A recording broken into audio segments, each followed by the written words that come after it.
Iman akan datang, akan kuat dengan dakwah. Bukan dengan ekonomi.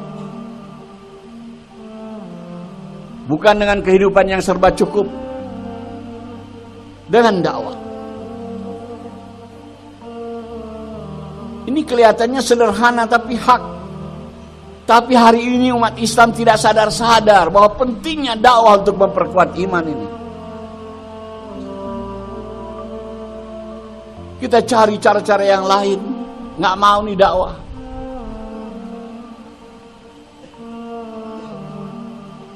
Bahkan macam seolah-olah sekarang ini dakwah sudah cukup.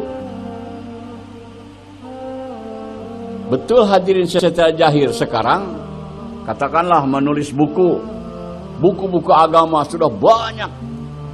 Dan di zaman Rasul dengan sahabat tidak ada tuh buku. Di zaman sahabat tidak ada buku hadirin. Jangankan buku, Quran dan hadis saja belum dibukukan. Tapi 100% para sahabat sholat semuanya hadirin yang mulia.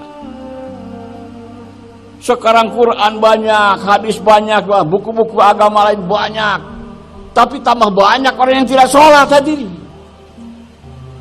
Secara pendek saja ini bukan solution, bukan jalan keluar. Bukan dengan cara itu agama akan hidup. Yaitu dengan cara dakwah.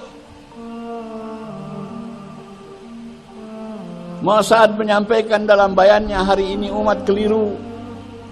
Orang alim, ustadz-ustadz untuk mempermudah kepada para awam menulis buku tentang agama.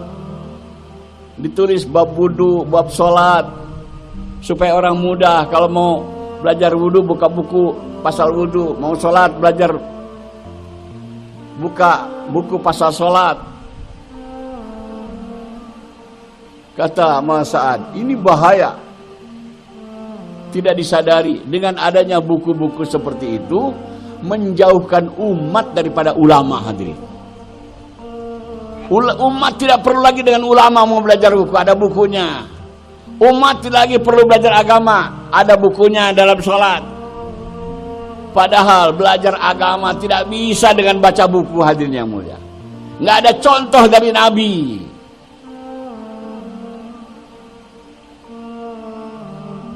Jadi bukan hanya mengamalkan agama ikut cara Nabi, belajar agama pun harus ikut cara Nabi. Yang sekarang kita belajar agama tapi agama tidak datang-datang kepada kita karena cara belajarnya tidak ikut cara Nabi.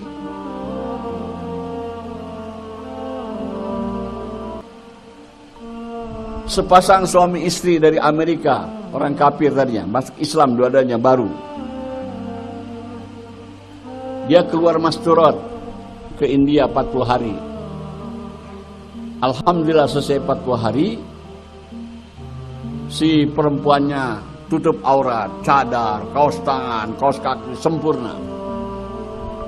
Setelah selesai 40 hari ada wawancara dengan ibu-ibu dari Aligarh Muslim University. Dalam wawancara itu diceritakan oleh Amerika ini bagusnya Islam, agama Islam, tingginya, mulianya. Ada ibu-ibu bicara, dia bilang, saya setuju. Islam ini tinggi, Islam ini mulia, Islam ini betul. Tapi untuk zaman sekarang, untuk diamalkan susah, dia bilang. Sekarang zaman kemajuan, susah mengamalkan agama. Subhanallah, orang Amerika itu mengatakan, dia bilang, bagi pendapat saya, agama ini tidak susah. Asal ikut belajarnya, ikut cara Nabi. Contoh, dia bilang, saya bekas orang kafir, baru masuk Islam. Tapi saya belajar agama ikut cara Nabi. 40 hari saya bisa tutup aurat. Ibu-ibu belajar agama bertahun-tahun di university, tidak ikut cara Nabi. Sampai mati ingat ketutup auratnya hadirin yang mulia. Jadi penting itu caranya itu. Jangan dibaca hadis sallu kamar salatlah kamu sebagaimana aku salat. Betul, bukan salat saja, semua kehidupan ikut cara Nabi, cara belajar agama ikut cara Nabi. Nah ini dakwah dan tablignya hadirin, belajar agama tapi ikut cara Nabi. Ada keberkahan dalam amal ini. Saudara keluar 3 hari saja berubah, 40 hari apalagi, 4 bulan apalagi, istiqomah terus 4 bulan tiap tahun, lagi-lagi hadirin Allah berikan kepahaman agama. Kadang-kadang ahbab yang Masya Allah keluar 4 bulan tiap tahun, bukan dari pesantren, bukan dari institut, Masya Allah kepahaman agamanya kalah tuh hadirin orang-orang alim. Allah berikan.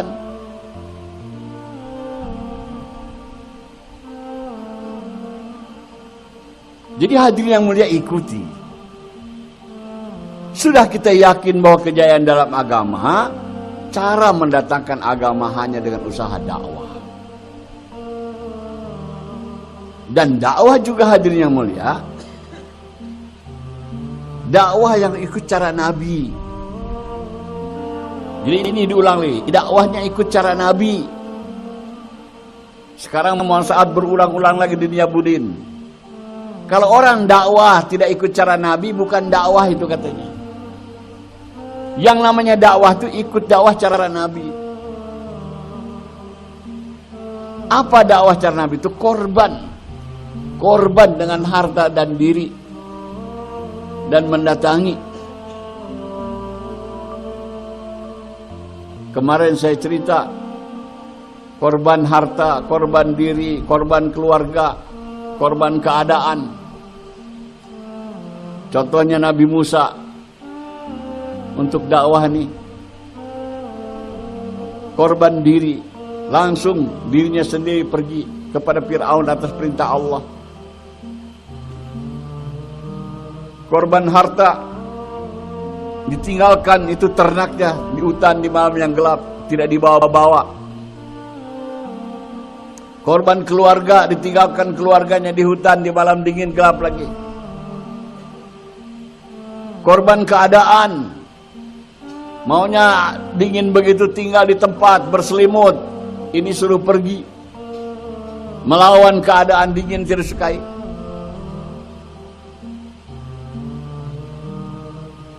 Dakwah yang akan mendatangkan hidayah yang akan diterima oleh Allah, yaitu dengan pengorbanan. Saya dapat pernah targhib. Seorang mas saya mengatakan, kalau dakwah kita ini berkorban seperti berkorbannya Nabi Musa alaihissalam, Allah akan hancurkan kekuasaan batil dari dunia ini. Yaitu apa? Pengorbanan Nabi Musa tadi. Korban harta, dia tinggalkan hartanya. Korban keluarga, tinggalkan keluarganya. Dengan diri sendiri datang, melawan segala keadaan untuk melaksanakan amal dakwah. Baru Allah hancurkan kekuasaan Fir'aun hadirnya dengan pengorbanan. Ada yang tidak paham, sekarang itu zaman modern. Buat apa susah-susah lagi datang-datang dakwah? Sekarang ada fax, ada faksimiles, ada internet, ada HP. Kenapa kita tidak gunakan alat-alat itu?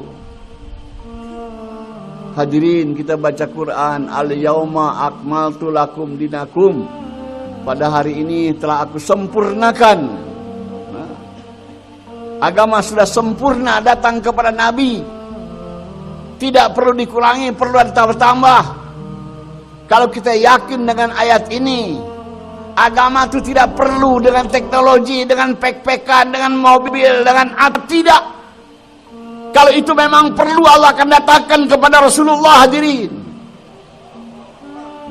Buktinya apa sekarang kalau kita maju? Mana ada negara rame-rame masuk Islam?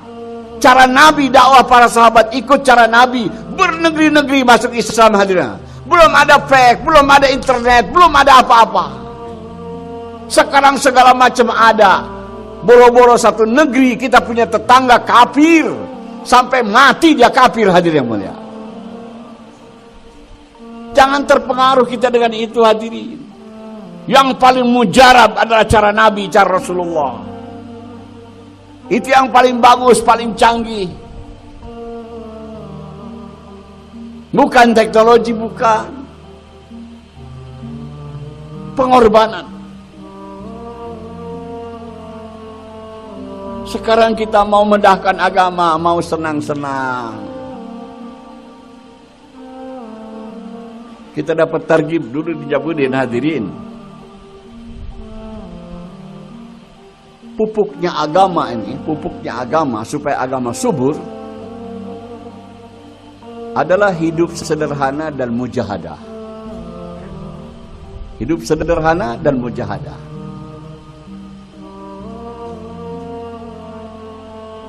Yang merusakkan agama nih hadirin, racunnya agama dua juga, yaitu hidup mewah lawan sederhana, dan ingin asik-asik, ingin senang-senang, nggak mau susah payah. Ini menghancurkan agama hadirin. Ingin hidup asoy-asoy, musuh agama. Yang akan menyuburkan agama itu sederhana dan mujahadah, seperti akan oleh para sahabat. Sekarang kita mau ikut hidup cara ahli batil, mau senang-senang, nggak mau susah payah, mau hidup luxury, mewah. Yang hidup mewah ini yang membawa kita susah hadirin. Kelihatannya seperti senang tapi menyusahkan. Kalau hidup sederhana itu nggak susah. Atas keperluan, kalau kita hanya sederhana saja. Pakaian di zaman sekarang ini hadirin, kalau kita punya 3 setel saja, 1 tahun nggak habis itu. Nggak habis. Untuk makan 1 liter beras nggak habis dimakan oleh kita 1 hari, nggak habis. Kalau hanya untuk 1 liter beras 1 hari, pakaian 3 setel, nggak perlu repot-repot kita. Kerja ngejek-jek terus. Banyak waktu buat dakwah, buat keluar 40 hari, 4 bulan. Kenapa sekarang kita susah 40 hari, 4 bulan? Karena ingin hidup mewah hadirin. Hidup mewah itu perlu duit banyak, untuk duit banyak kerja. Itu musuh kepada agama hadirin yang mulia. Hidup sederhana dan mujahadah, banyak waktu buat agama.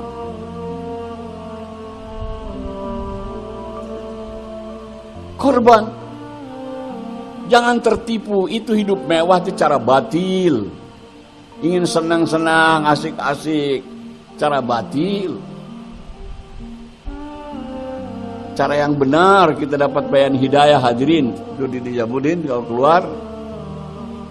Kalau naik kereta api, dia bilang naik kereta api yang kelas ekonomi, mujahadah.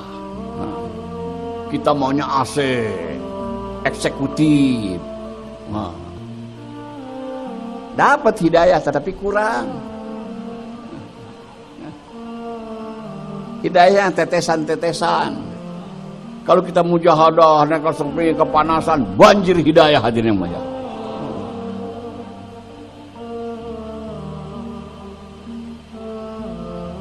Kita mau keluar nih Jakarta 3 hari, kemana nih? Puncak, Cianjur, Cipanas. Udaranya sejuk, Masya Allah. Datang tuh ke Tanjung Priuk yang airnya hitam, yang banyak nyamuknya hadirin.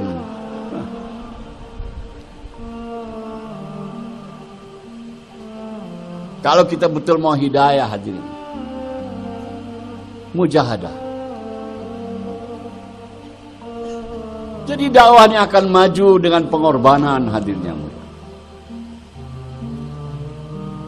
Bukan dengan teknologi, bukan dengan modern. Dengan pengorbanan. Allah sangat suka kepada orang yang berkorban dan mujahadah dalam hidupnya. Dan Allah akan datangkan kebahagiaan, ketentraman dalam hati kita. Kalau kita laksanakan hidup sederhana. Banyak waktu buat dakwah. Nggak repot-repot ngurusin keperluan kalau kita sederhana. Yang bikin repot tuh mau mewah. Ini hadirin, hidup sederhana ini termasuk muasyarat. Kita ingin perbaiki, katanya muasyarat. Itu hidup sederhana termasuk muasyarat.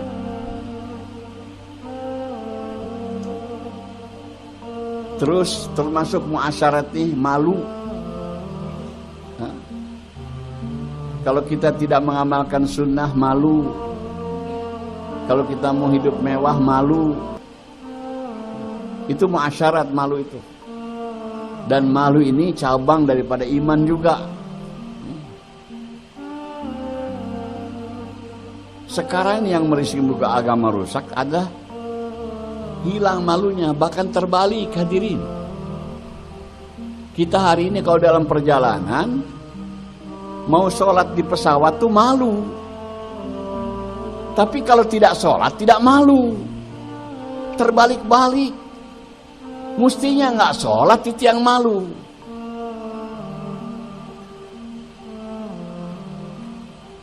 Kita mau sholat malu, terbalik. Tidak mengamalkan agama itu yang malu.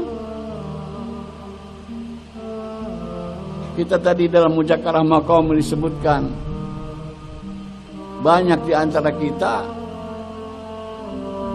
mau kelar 3 hari itu nggak mau, malu, nggak mau itu mujahadah untuk agama. Seharusnya keluar pagi hari Jumat. Hari Jumat tuh acara pertama dengan umum bicara pada Jumat. Dulu namanya ta'aruf. Sekarang ta'aruf sudah tahu orang tabligh gimana, nggak perlu ta'aruf. Sampaikan pentingnya agama, pentingnya dakwah, usaha agama, gitu. Tapi kita ingin cari mudah habis asar, yang orangnya beberapa kelintir saja. Takut malu.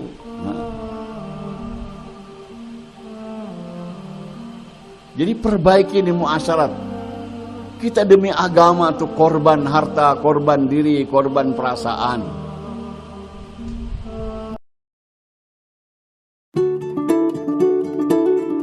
Anja Channel.